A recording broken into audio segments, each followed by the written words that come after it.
Hey there. Welcome to Spiritual Unraveling with Ashley and Nate, a podcast about the sometimes messy process of spiritual awakening. We invite you to listen in as we discuss spiritual topics and themes showing up in our personal lives and out in the broader world. We promise to always bring our grounded and lived experiences to the exploration of these topics. We know that the process of awakening can sometimes be lonely and even scary. It is our intention to remind you that you're not going through this alone and that we're all in this together. Thanks for tuning in and enjoy the episode. Welcome, everyone, to Spiritual Unraveling with Ashley and Nate. On today's show, we are going to discuss everyone's favorite subject, death. This will be an interesting topic for us to talk about because there's a lot of stigma around death in our society. And even me saying that introduction to the topic, I can feel a little bit of a cringe come up inside of me. But Ashley, you and I have both had loss in our friends and family sphere over this last year.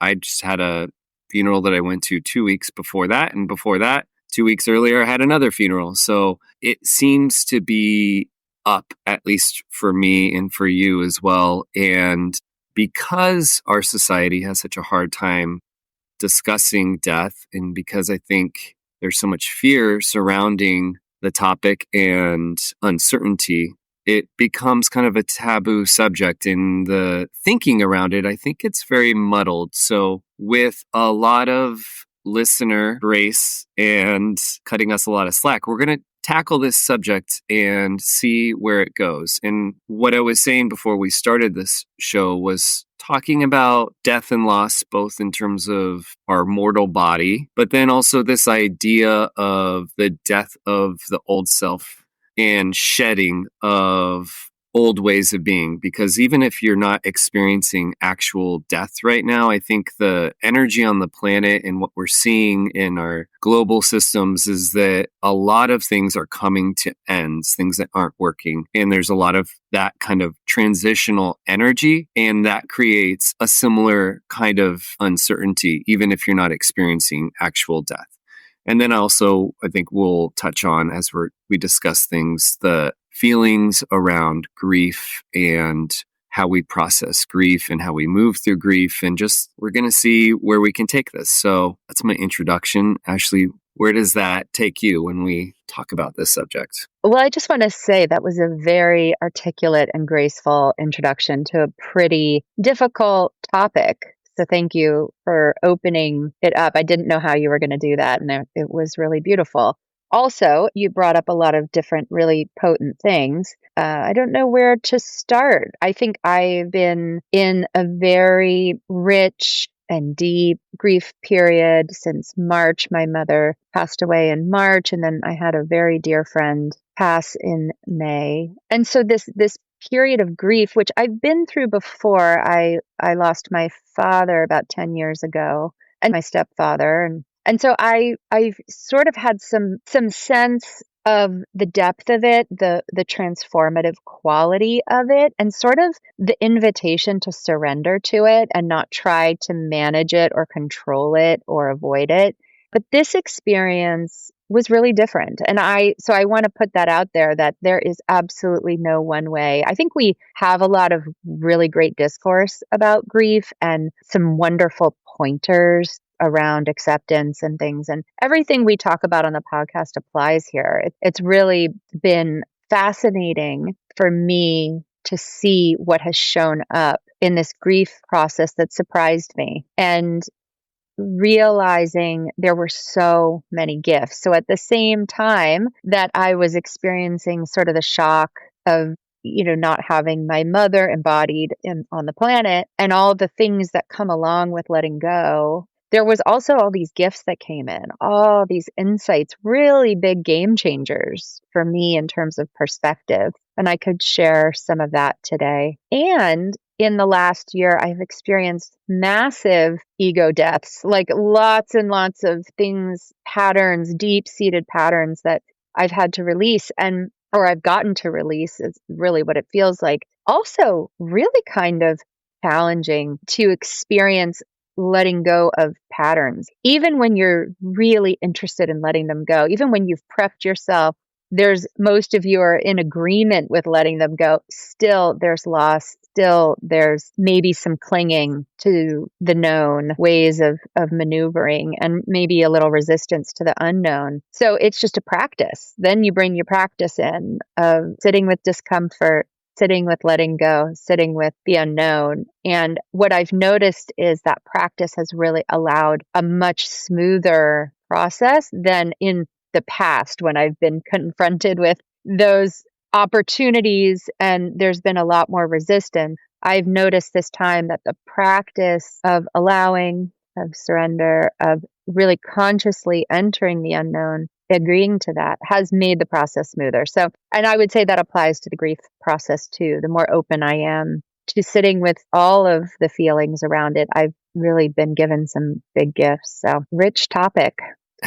Absolutely. I think one of the first things I want to highlight about what you said that I think is really important is this ever evolving relationship with death that when we experience it at a certain phase of our life, it's important to not let that be a crystallizing experience, because as we grow and develop, our relationship with it is constantly evolving and changing. And I was reminiscent of when I lost grandparents, like all my grandparents in my early 20s, and a stepfather as well. And I remember sitting with my stepfather when his spirit left, and that was really intense. And how at that phase of my life, not having lived that much, I was still only like 21 or 22. It was really moving and powerful, but also a little disorienting. And I did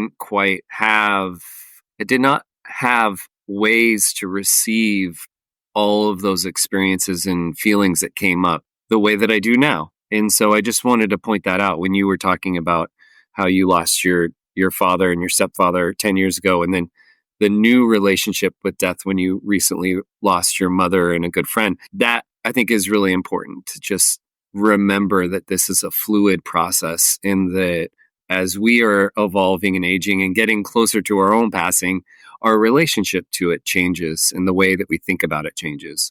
And then the other thing that I feel like I want to address is that you and I both believe that the spirit lives on when we pass. So the body just ceases, but the spirit just moves into a different plane of existence and is not gone. However, that is not everybody's belief system. And I want to honor that and just offer for myself the other aspect to thinking about death and grief that has been really helpful for me. Both, even though I believe that the spirit lives on, it's also just how do we live with grief and death in our own life and in our body. And that is to remember that the people that we loved and the memories that we have of people live inside of us. So they are ours. Even though you can think about it as an accessing of memory data banks, I really believe that they actually live in your heart space. These kind of full sensory memories of like a mother's hug, a scent, a laughing fit with a friend,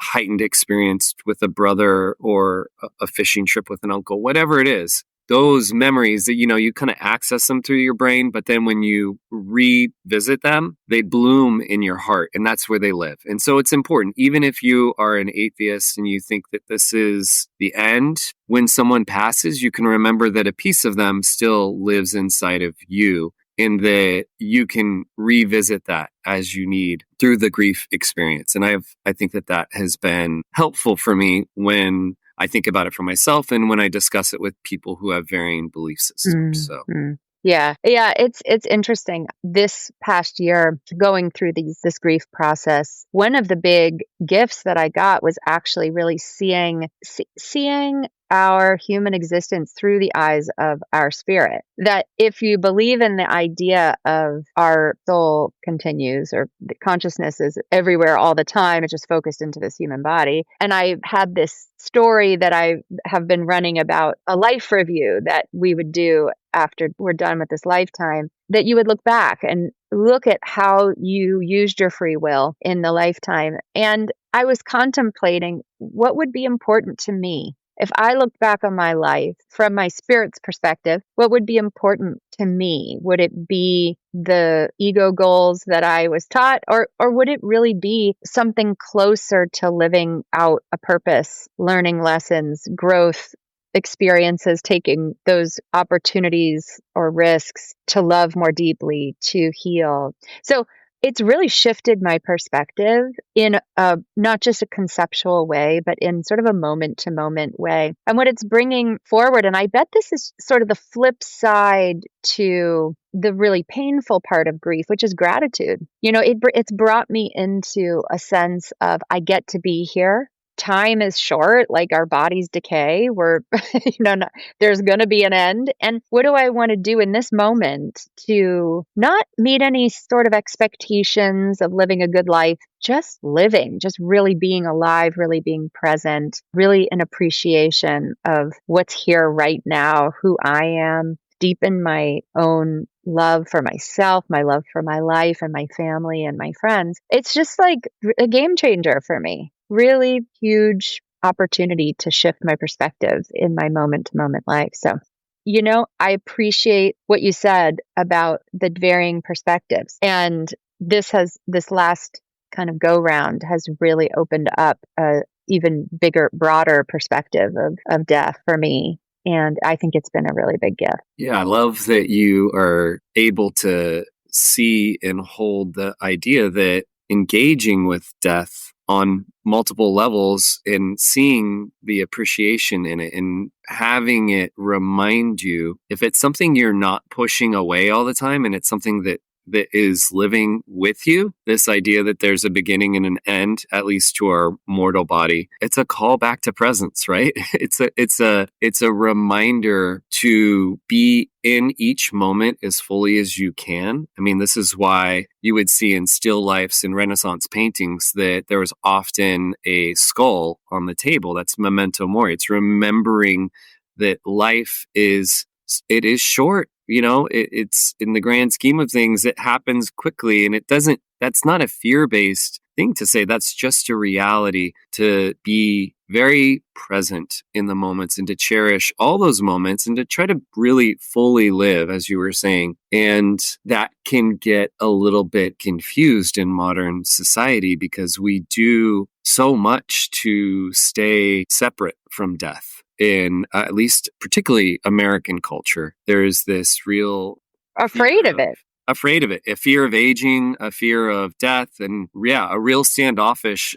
part of this thing where I'm always, I've been saying this recently because I've been having a lot of conversations with friends and family because there's been a lot of death in my life just recently. And it's a little cheeky, but I do like to say it's a round trip ticket. Everybody knows it's a round trip ticket. I mean, this is a bookend. And I agree. I also believe that our spirit moves on. So for me, I have this, I can feel safe in having that expression. And I don't want to minimize the fear of unknown that I think is where a lot of this ignoring of death or not wanting to go to look at it too closely. I think what it really comes down to is fear of change, fear of the unknown. And that's where we can actually work with it, because if we start to embrace presence in our life and we also embrace this idea that nothing is actually ever the same, it's dynamic and fluid and changing all the time, and that is actually the exciting part of life, then we can move into a different relationship with this idea of death. And it doesn't have to be something that's big and hairy and scary. And I don't know, I also just think with the amount of scientific, I believe what I believe just based on faith and from personal experiences that I've had, but we are moving into a very exciting time with quantum physics and understanding that energy does not go anywhere, right? It changes shapes, it changes form, but energy cannot be destroyed. And so there's this real other exciting aspect to where we're going as a culture, where I think people will start to believe that there is something more and that death is just a state change and that we move into a different plane of existence, but the energy is never destroyed. And so, yeah, I don't know. There's so much there, and it's all feels like an invitation, right? To be more present, to release this idea that we can actually control most of the things in our life are not really under our control. And the less control we exert over them, the more we invite in all sorts of amazing things. We invite in more love, we invite in more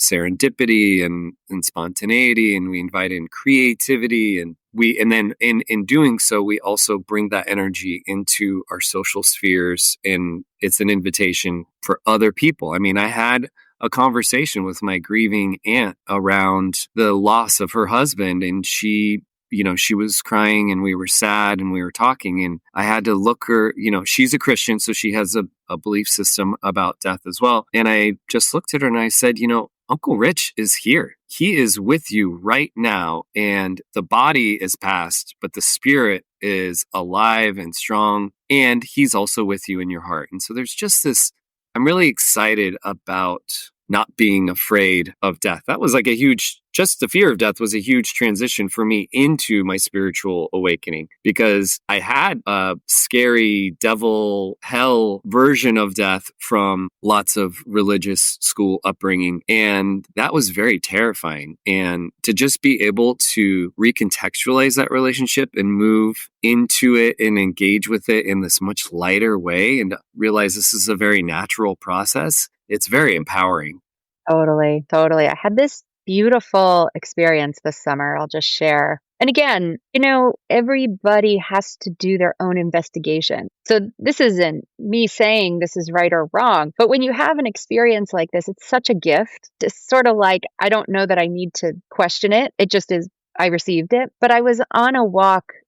We go up to Quincy every summer, and it's just magical. It's just absolutely gorgeous part of the world. And I was walking through the woods and to a beautiful creek, and my friend who passed came into my mind, my friend Riaz, and I just had this moment of like, oh, Riaz, where are you? It had been a couple of months, and I just said, where are you? And all of a sudden, I really got this feeling that he's everywhere, that there was this sense that when his body released, that his consciousness got expanded back.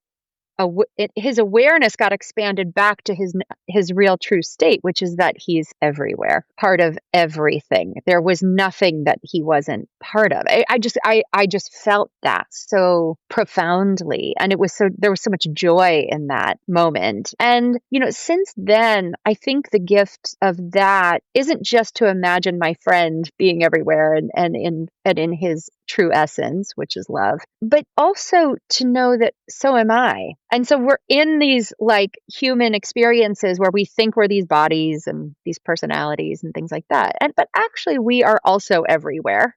And that we're taking, we're just having this very focused experience. And that has become such a relief for me. I've really leaned back into that aspect of myself to be able to hold, almost to balance out my human experience, to know that I am also everywhere, whatever that means.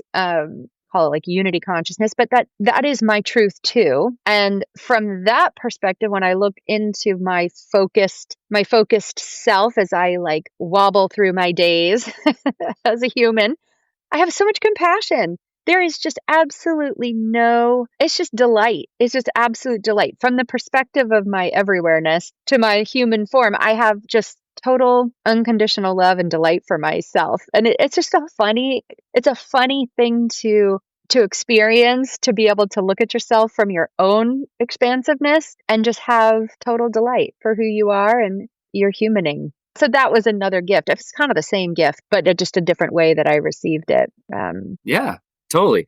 I love that, because so it makes me think about how when we are in meditative states, deep meditative states, or even when we're in dream state, those aren't artifacts of neurons. That's us in some ways releasing the shackles of the body and reconnecting in these very small moments to universal consciousness. And I guess since we're going on this road, it's kind of nice. We'll just elaborate a little because we've outlined it a little, but you got really close there to just saying exactly what I believe about life and death, which is that there is universal consciousness and that mortal life, the life we experience on earth, is a byproduct of intense focus into a specific plane of existence and a intentional, in my opinion, or my belief system, an intentional unremembering or trick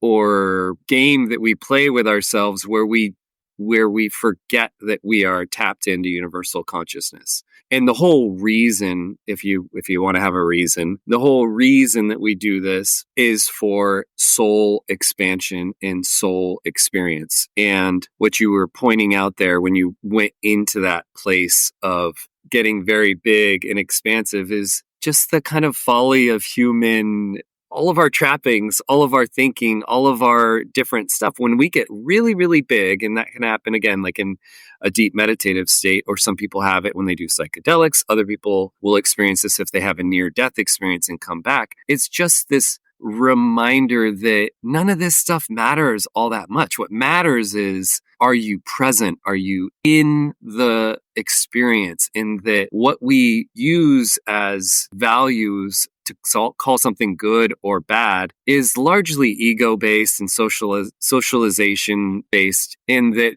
from a soul's perspective, it's all just growth. It's experience. It's like, man, yeah, you and another person, both in your egos, banging heads together, tangling up. You have those fights with a coworker or with a sister or brother, and you're all in your ego, and you think afterwards, even if you're like us and you're really excited about spiritual stuff, and you're like, gosh, I really got in my ego. You kind of beat yourself up a little. You're like, next time I want to bring a lot more presence and joy and whatever. But from a soul level, your soul's like, yeah, right on. That was fun. It's just all playground. It's like a sandbox. And so that bigger perspective that you were talking about, glimpsing in that, feeling your friend in everything, is a reminder and an invitation to not take all of this stuff so seriously, to remember that everything is happening for us. It's not happening to us, it's happening for us. And that this different relationship with death, instead of being something we're afraid of, it can be a signal or an invitation or a reminder to be more you, to be more authentic, to be less concerned with the trappings of the world, and to be more introspective and reflective, and then engaging with people in a way where you're giving as much grace to yourself and to them as we all deserve. And you know that there isn't something that needs to come out of things. It's something that we are just experiencing. And that just lets you off the hook so much. I mean, I understand why we have created all of these trappings. It actually makes life a lot of fun. It's fun to build things, fun to build businesses. I'm sure architects love building structures. Culture and society and the art that comes out of it is amazing, but also without a perspective of, this is just here to enhance our experience. If you don't hold that and you think you are the experience, then it gets a little bit weird, and we can get a little weird with each other. Totally. It's almost like one without the other almost then create dissonance. Like if you know that you're the movie playing out, but you're also the movie screen, it just helps complete the picture, right? If you only think you're the movie screen, you're not going to engage in the playing things out. You might get a little too separate from honoring that. But if you only think you're the movie, you don't know that you're also the screen. So it's like it's a funny thing to be able to hold both. And I think that's why we are doing this podcast. That's why we like to have these conversations and we do our practices, to sort of keep all of that perspective. And the real reason we do it, honestly, is because it feels better. It makes life more interesting for me personally. It makes life more interesting. It feels better. It makes things lighter. It's easier to let go of things that aren't relevant or working for you. There's this lightning that happens through the remembering. And I think that remembering is infinite. I think there's the depths are infinite of what you can know and remember. So I think sometimes part of that perspective is knowing that enlightenment isn't some egoic goal. There is no end to it. It just keeps going and going, and it's fascinating and fun to be a part of. And like, I had somebody say to me the other day, he's just discovering this concept of seeing your emotions as your guidance system rather than as things to like get rid of or fix, difficult emotions as something like that has information for you. He just was mind blown about that. I was like so excited. He's like, this just makes life so much more exciting. You have a bad feeling and you're like, oh my gosh, what's in here? What's the message? What's it got for me? And I was like, yeah, you got it. Like, it's not that you're never going to have an uncomfortable feeling. It's just, how do you see it? What's the perspective shift? And it's just more fun. Absolutely. Yeah. And two things that I want to say. One is that even if you are someone who is an atheist or doesn't have a organized or deep belief system about death, right? Maybe you're just kind of like, I don't know, right? And that's great. If you're there, I would still argue that what you and I are putting forward is a better way of living. Because even if we're fucking wrong and we're making all this stuff up, it is still encouraging us to live this life, if it was our only one, in a way that is more authentic, better feeling, and is going to promote more connection, more growth, more depth of feeling and of experience in this particular life. So it's like, it works both ways. I don't believe that is it, but also I would argue that it's a pretty good way of living, constantly gauging yourself against the outer trappings of society is just a very quick way to get yourself to disappointment, sadness. You're externalizing everything and you give a ton of your power away. So that particular system is just, it doesn't hold up. And I think that's why we have terms like midlife crisis, right? Midlife crisis is basically a cultural milestone of reaching a certain age in your life and being like, this sucks. This system hasn't worked for me. And people deal with it in different ways, right? Like some people go to yoga, some people buy a sports car, whatever. But I think for me, my theory is that midlife kind of crisis or reevaluation, if you will, that is happening because the baseline system that is put forward by our society is just pretty vapid and doesn't hold up for much. So there's my argument for, even if we're wrong, it's still a better system than the default. Totally. Yep.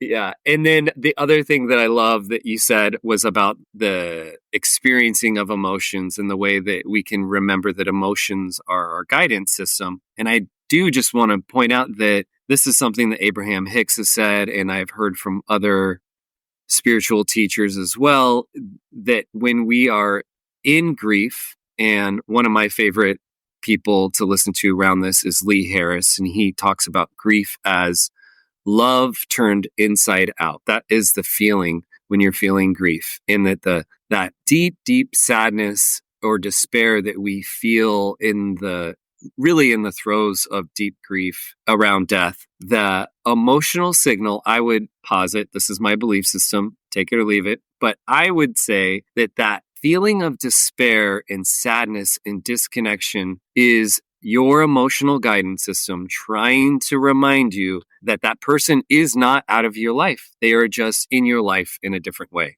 And that the dissonance that we feel in those moments of separation is your soul trying to remind you that you are still connected to that person. That person's energy is still there. And your soul is saying to you through negative feeling, if you think that you're disconnected from them, you're just going to feel worse. And when you remember the truth, which is that they are still around you, just in a different plane, then those feelings start to move through you in a much more easy way. And it opens you up to a recontextualizing of that relationship, an invitation to be in communion with your loved one in a different way. And you said it beautifully, which is walking in nature, calling, not from a place of despair, but just like kind of like, hey, where are you, friend? And then how do they come in? They come in this beautiful way where you just get this warm feeling and you can feel consciousness, his consciousness in all, in the plants, in the babbling of the stream,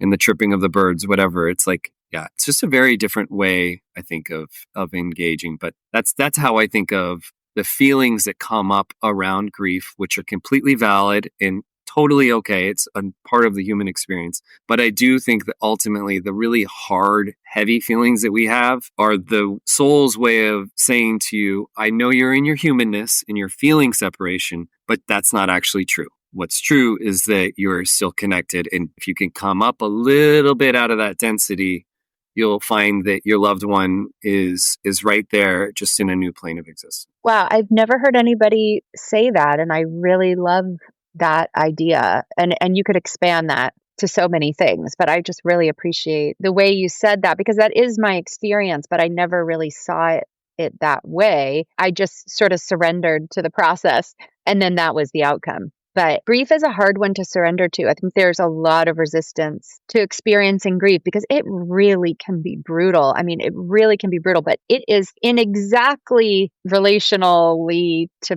the brutality of it. I don't know how you say that. The math word. What's the math word for that? It's like, the inverse of that like intensity is this like real opening that can happen as we get close to death. So I think, and a lot of, like you said earlier, which I thought was so great too, that like in meditation, it's almost like you're practicing dying. It's almost what meditation actually is. You're just shedding anything that's not consciousness itself, awareness itself, right? And so we're just practicing coming back to that original pure consciousness state, which is just happening spontaneously in every moment, but it sort of simulates death. You get close to the void. A lot of people I've experienced, sort of sitting in that void where you can have both like existential terror and also just the deepest relief and peace you've ever felt. And so when somebody dies, it's almost this gift to get close to that, because you're getting closer to reality. You're getting closer to experiencing the reality that's there for all of us. It's just so beautiful. I think people can really have a lot of beautiful change, growth, maturity, transformation happen in the face of a loved one's passing. I also experienced this like with birth. I mean, in a completely different perspective, but you're just getting closer to the other side. You're getting closer to this realm that, we do have culturally a lot of resistance to. And then that kind of brings me back, because I want to pick up the thread about the ego death that I think feels very available right now. That you were saying before we started something about people experiencing patterns coming to completion. And I've really been experiencing that too, where there's just this felt sense. It's not even an idea, but there's like a felt sense to like, oh, I'm kind of done with that pattern, maybe even a pattern that's been there for 40 years. Long-term patterns are sort of finding their finale moments. And you can kind of feel it when something is really coming to an end, maybe not going to be over, but you've kind of seen and explored all the aspects of it, and there's an agreement to sort of wanting to go in a different direction, or just letting that be. What's your sense of that? Yeah, I do feel like there is a lot of metaphorical death happening. It's happening for me. It's happening in the lives of people I'm connected to, and I feel like the relationship to that shift or change, the reason that we're talking about it in the context of death is that it brings up the same fear of the unknown that we get triggered with when we think about death. And I think a lot of that has to do with the mind's desire for control and for knowing. And the antidote to that is surrender and trust and present. We always beat the same drums, Ashley. Surrender, trust, presence, right? But these really are the key to moving into new phases of our life. And I do believe that death is a new phase of life. I also think that when we are in a process of ego death, or just shedding lots of old ways of being that aren't working for us anymore, the knee-jerk reaction is fear. Will I be judged? Will this work for me? I don't know what to expect. Totally normal. The way to just come back into that is to just breathe through it, do your practices, and remember that bigger cosmic, jokey energy that you and I were discussing, which is like, pull back. don't be afraid to contemplate and pull back a little and take the long view, get a much, much higher perspective on life, and just say, I don't want to be the same person every day. I'm a complex and evolving being, and I am here in this earthly body to experience life in all of its ups and downs. And the more I control that or try to grip onto that, the slower I make it, the more resistance I feel, and the harder I can make things on myself. And so it's this feeling that fear is ironically the invitation to let the fear move through you, but also surrender to it and trust that on the other side of it is going to be probably a novel experience that likely you have been trying to get to for some time. That's the way your subconscious works. That's the way your soul works. It's pushing you towards things, and our human egoic person is usually dragging their feet, and it's like this pattern isn't working. And so life just gives you more and more signals until finally we shed that thing and we let it die, and we face the fear of change, which is ultimately what we're talking about here. Right, totally. It reminds me of that client that I was talking about earlier who was discovering their emotions as a guidance system, was also kind of like, okay, how do I get to it all? I want to like just go for all that unconscious stuff. Like, how do I like make this happen? And I'm like, this is great. All you have to do is sort of say, okay, I'm available, and you will see it. You will start seeing, oh wow, I feel expansive when I'm here, and I really feel contracted when I'm here, or wow, my emotions really were just calling to me in this moment. And we can just start opening up. I mean, there's a lot of really cool ways, creative ways that people have come up with, like parts work and guided visualizations and all sorts of ways we can go in and excavate. I mean, there's just so many different ways. So whatever calls to you, you can go for that. But it's life. It's this agreement. It's starting to say, yes, I agree to being open to change. I agree to be open for this process of death and rebirth and death and rebirth and death and rebirth. And it can just start to change your whole perspective of how you walk through your days. What are you paying attention to?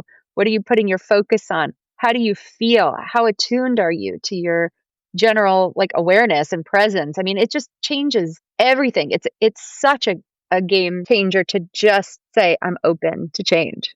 Yeah, I feel like sometimes as we're getting close here, this is a great place to leave it, because there is an invitation in what we're talking about here. And you just said it, which is don't be afraid to look at your relationship with death. And the simple fact that you're bringing awareness to it, that creates the portal for transformation around your relationship to it. There isn't work. You don't have to excavate. You don't have to recontextualize in any real meaningful way. Actually, just not being afraid to look at it and bringing an awareness to it and just kind of curiosity and lightness, it shifts the whole way that you will orient to it.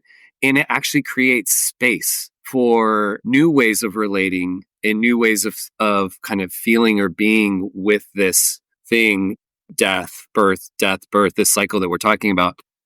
It's not an action-oriented thing you have to do, but awareness is the key. And then just trust the process that by bringing the awareness, you are opening up yourself to evolve in a new way, and that it happens organically. You don't need to force it. Love that. That is a great place to stop. And we did it. We got through a death episode. And yeah, I hope it was interesting and rich for people. I think it's a hard one. It is. Okay. Well, thanks everyone. Hey everyone. We hope you enjoyed the show. If you have any questions or feedback for us, please send us an email at spiritualunraveling@gmail.com. If you'd like to learn more about what we're both up to, you can follow Ashley at www.mountainmeditationgroup.com. And you can find more about what I'm doing at spiritual-stewardship.com. We hope you have a great day.